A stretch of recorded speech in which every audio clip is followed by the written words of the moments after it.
Bonjour à tous et bienvenue dans cette troisième vidéo sur Google Apps Script appliqué à Google Sheet. Donc nous faisons suite à la précédente vidéo où nous avons appris à faire afficher dans une cellule un message. Là en l'occurrence c'était Hello World. Et ensuite nous avions vu aussi comment afficher un message identique dans une boîte de dialogue. Aujourd'hui nous allons revenir sur deux points que nous avons déjà abordés rapidement lors de la précédente vidéo, c'est-à-dire sur les variables et sur la méthode getRange, et nous allons voir aussi une boucle, la boucle for. Donc tout d'abord, petit retour sur les variables. Nous avons vu que dans les variables, en fait, les variables nous permettent de stocker des informations. Alors, nous avions stocké la dernière fois une chaîne de caractères, par exemple, en l'occurrence Hello World, me semble-t-il. On peut vérifier ça tout de suite, mais enfin, c'était, me semble-t-il, ce que nous avions fait. Non, même pas, on l'avait indiqué directement là. Par contre, nous avions utilisé les variables pour stocker ici des objets, c'est tout à fait possible. Donc là, une application avec Spreadsheet App. Nous avions aussi stocké dans une variable, ici la variable classeur, une feuille de calcul. Et enfin, nous avions stocké dans une variable une feuille de calcul. On peut très bien sûr, stocker une cellule, par exemple, donc différents objets. Mais on peut bien sûr stocker dans des variables des choses beaucoup plus simples, comme des nombres, des nombres entiers ou des nombres à virgule, mais aussi des chaînes de caractères. Typiquement, rien ne m'empêche d'indiquer dans mon code de déclarer une variable que l'on appellerait test, par exemple, et dans laquelle je stocke une chaîne de caractères. Voilà. Maintenant, ma variable test contient la chaîne de caractères, Donc voilà différentes choses que l'on peut stocker dans les variables. Donc je récapitule, des nombres, entiers ou à virgule, des chaînes de caractères ou des objets comme l'application, un classeur, une feuille de calcul ou encore une cellule ou plusieurs cellules. Quoi qu'il arrive, toutes les variables que nous allons utiliser dans nos codes, il faut absolument qu'elles soient déclarées dans le code. Pour cela, on utilise donc le mot-clé var, qui permet de dire au code « je crée une variable », comme je l'ai fait ici en utilisant var test, j'ai créé la variable test, et ensuite, j'affecte à cette variable quelque chose. Donc ici, j'ai affecté une chaîne de caractères. Le signe égal sert justement à faire cette affectation. Autre exemple, je vais créer une variable x, avec var, pas car, et je vais lui attribuer la valeur 10. Donc là, en l'occurrence, on est sur un nombre entier, et la méthode est toujours la même, var pour dire au code je crée une variable, x la variable concernée, le signe égal, et la valeur ou l'objet que l'on souhaite affecter à cette variable. Il faut savoir qu'on peut déclarer plusieurs variables à la fois. Je vais faire un petit peu de place dans mon code pour qu'on y voit plus clair. Voilà. Par exemple, on peut même effacer tout ça. On va même, comme on a changé un petit peu de paragraphe, créer une nouvelle fonction pour ça. Voilà.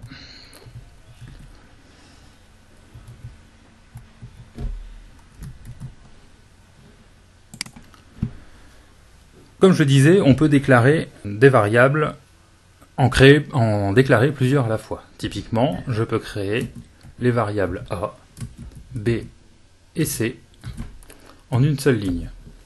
Toujours les points-virgules pour terminer une ligne dans le code.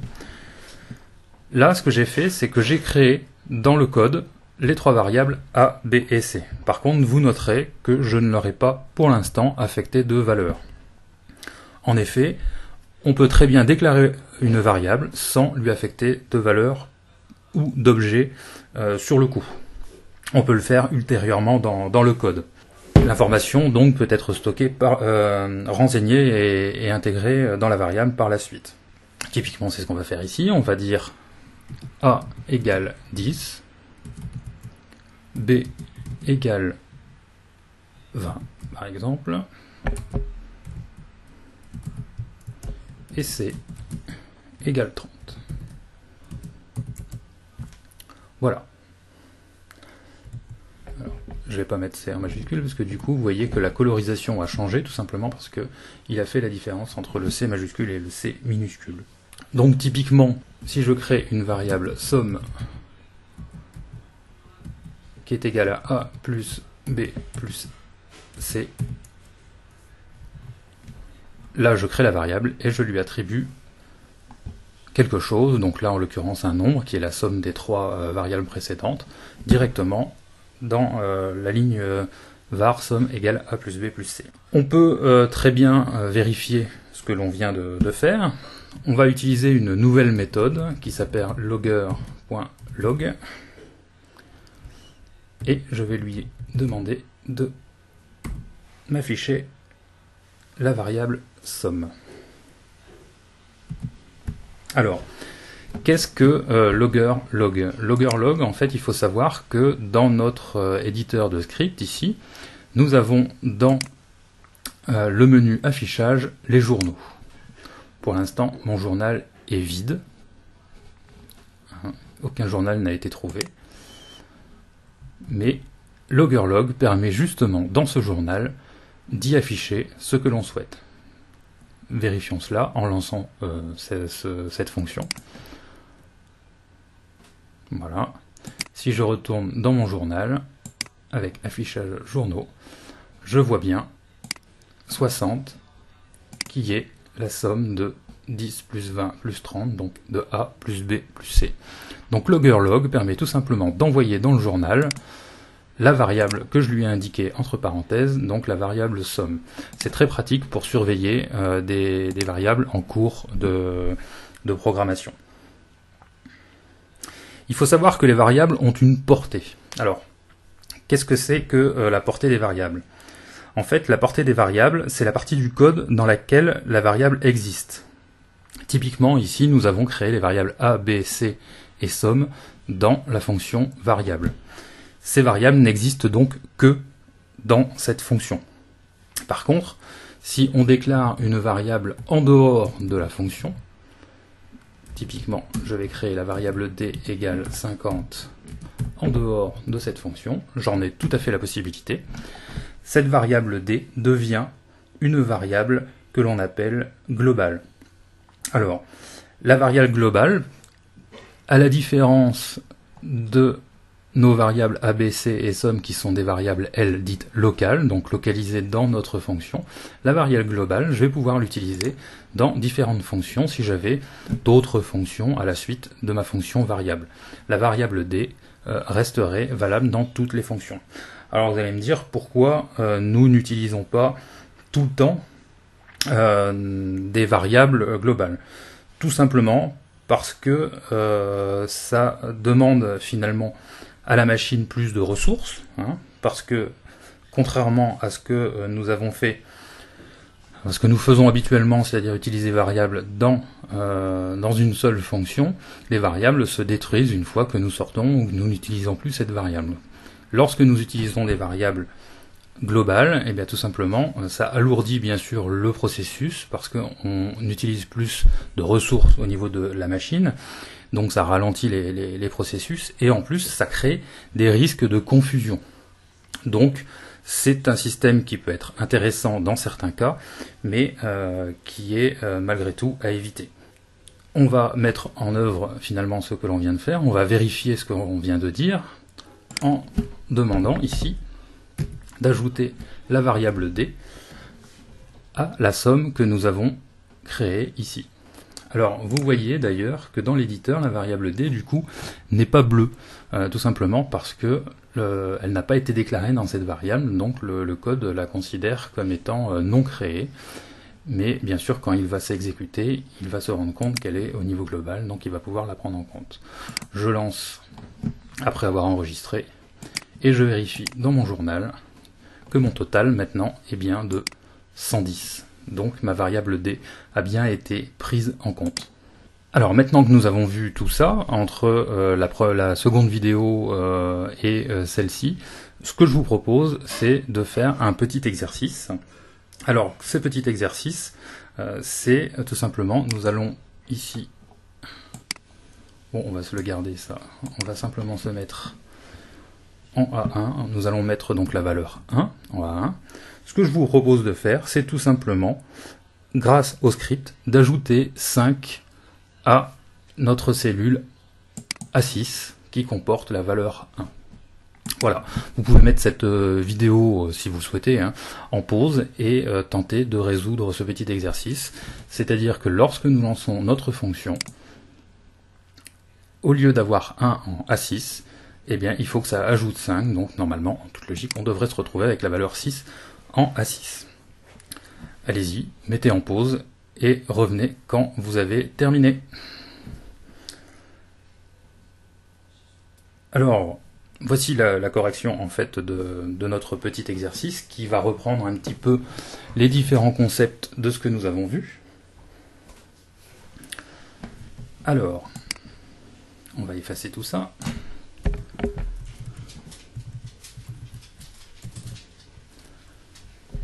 Et nous allons créer une variable, une fonction ajoute 5. Comme nous l'avions vu lors de la dernière vidéo, nous allons d'abord créer une variable application.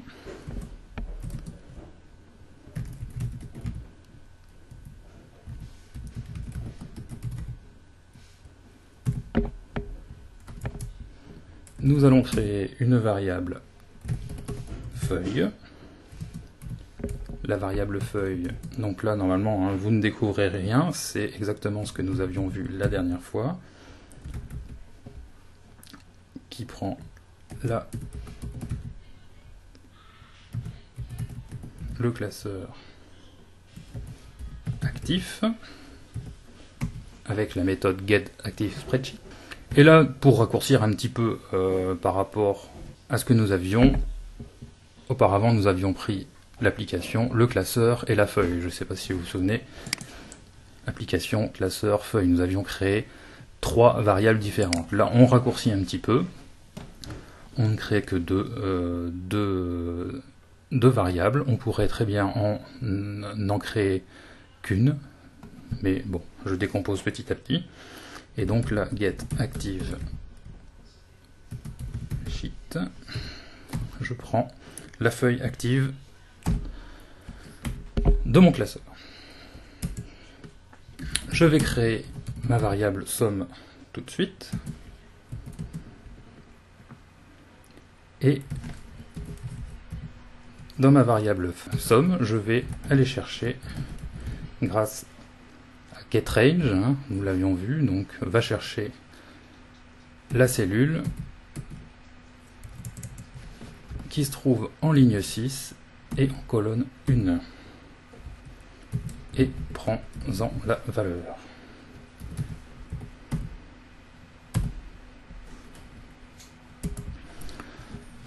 Donc si vous n'avez pas suivi, dans la variable somme, je vais aller chercher dans ma feuille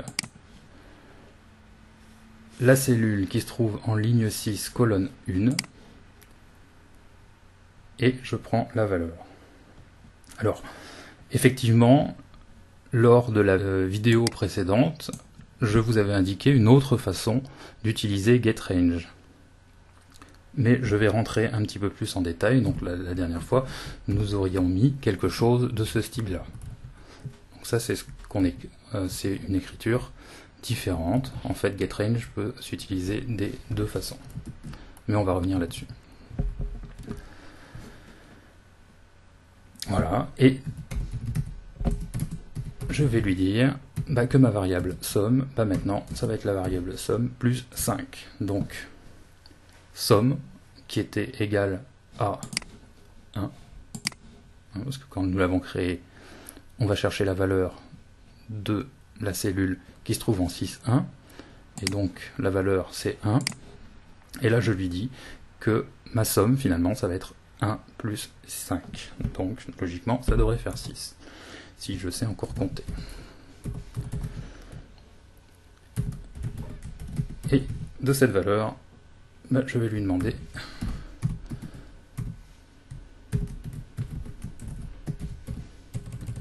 grâce à cette value. Donc là, je lui dis, dans la feuille 1, va chercher la cellule qui se trouve en 6.1 et mets-lui la valeur, grâce à cette value, la valeur de somme. Donc, on enregistre tout ça et on lance ajoute 5. Et voilà, mon 1 s'est transformé en 6. Tout a bien fonctionné. Alors, un petit retour donc sur la méthode getRange, comme je vous l'ai promis. Donc on l'a bien vu, hein, il y a plusieurs syntaxes possibles. On peut très bien ici indiquer A6, ça fonctionnerait tout pareil. Donc là, mon 6 devrait se transformer en 11, voilà qui est fait, car, encore une fois, il est allé chercher la valeur qui se trouvait en A6, la valeur était de 6, auquel il ajoute 5, et il met ça en A6, et donc ça fonctionne exactement de la même façon. Alors pourquoi, vous allez me dire qu'il peut y avoir différentes méthodes d'utiliser getRange? Tout simplement que la méthode que je viens d'utiliser, c'est-à-dire en indiquant le numéro de ligne puis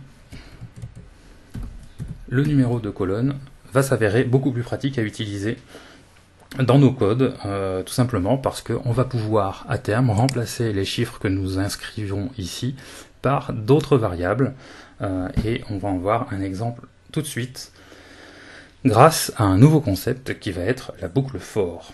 Alors, on va changer un petit peu tout ça, on va prendre un exemple différent, on va rentrer différents chiffres les uns à la suite des autres.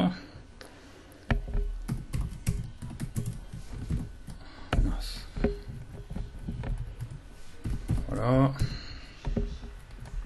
Partons du principe que je veuille faire exactement ce que nous avons fait ici, grâce à notre fonction ajoute 5, mais pour toute la série de chiffres qui se trouve entre A6 et A12. Donc logiquement, hein, si j'applique le script que je souhaite créer, ici j'aurai 6, 7, 10, 12, etc., etc. La première possibilité, ce serait de faire comme dans l'exercice précédent, c'est-à-dire que à la suite de ça, je recommence en disant ma variable somme, maintenant je vais aller chercher la ligne 7 de la colonne 1, j'ajoute, etc., etc. Mais ce serait un peu long et un petit peu rébarbatif, laborieux, quoi. L'idée ici, c'est de faire cette opération par le script lui-même. Et c'est là que nous allons utiliser la boucle for. Alors, qu'est-ce que la boucle for, en fait? C'est une série d'instructions. Alors déjà, une boucle en soi, qu'est-ce que c'est? Une boucle, c'est une série d'instructions que va répéter et exécuter le script jusqu'à ce qu'une condition se vérifie. Donc on va dire au code, répète toutes les mêmes opérations jusqu'à une certaine condition. La boucle for, comment ça marche? Alors je vais mettre tout ça.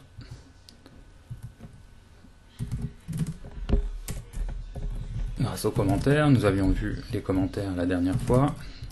Pour ceux qui auraient oublié, retournez voir la première vidéo, vous allez voir. La boucle for, comment ça marche?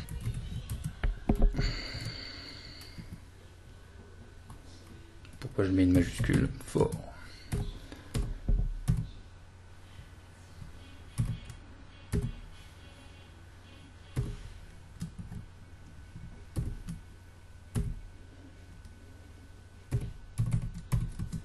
Alors voilà déjà d'abord la syntaxe de la boucle for.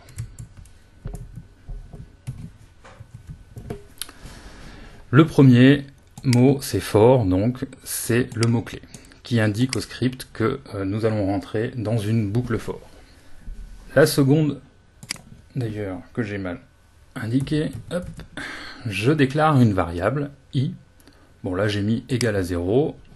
on va voir que dans l'exemple on va le modifier un petit peu, mais enfin, je déclare une variable i et je lui attribue la valeur 0. Ensuite, après le point virgule, on a i inférieur à 7. En fait, ça c'est la condition qui va dire au script de quitter la boucle quand cette condition n'est plus vraie.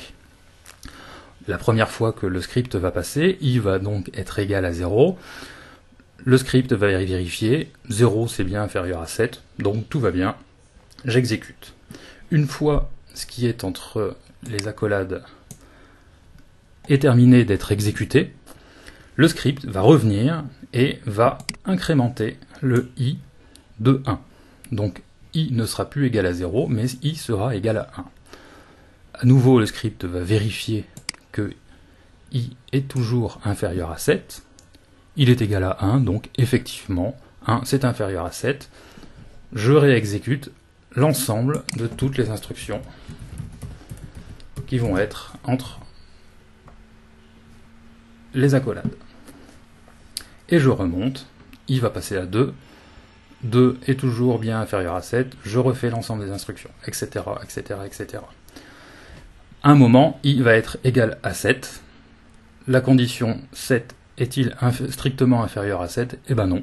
Donc là, la condition va s'avérer être fausse. Donc le script va sortir de la boucle for et va reprendre son chemin après les accolades. Concrètement, comment ça peut fonctionner dans notre exemple? Nous, ce que l'on veut faire ici, c'est pour les cellules situées entre A6 et A12, nous voulons prendre le résultat et ajouter 5. Donc, eh bien, faisons cela. Je vais donc déjà créer une variable somme, comme tout à l'heure.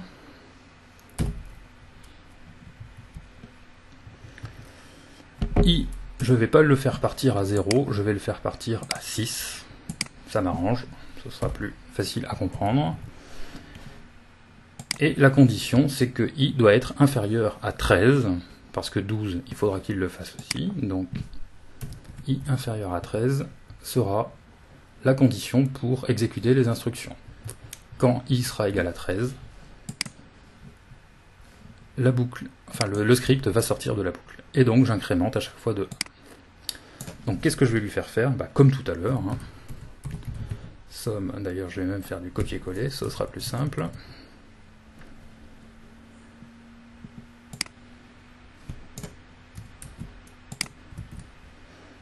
Je vais en... Alors là, je ne vais pas lui dire d'aller en 6, 1, parce qu'à chaque fois, sinon, il va ajouter 5 uniquement à ma cellule 6, 1. Donc, c'est pas ce qui m'intéresse. Je veux que ce chiffre soit utilisé dans le décalage des cellules. Donc là, je vais lui dire de aller chercher la valeur dans I5. Donc encore une fois, on va revoir ça à la fin. Je vais taper mon petit texte, mon petit script.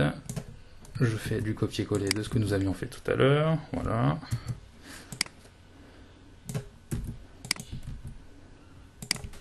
Et je remplace le 6 par le 1, là encore. J'enregistre. Donc qu'est-ce que va faire notre script?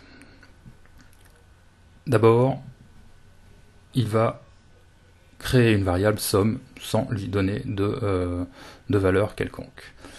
Ici, nous rentrons dans la boucle for, donc on crée une variable i qui va valoir 6, et on démarre la boucle, on va chercher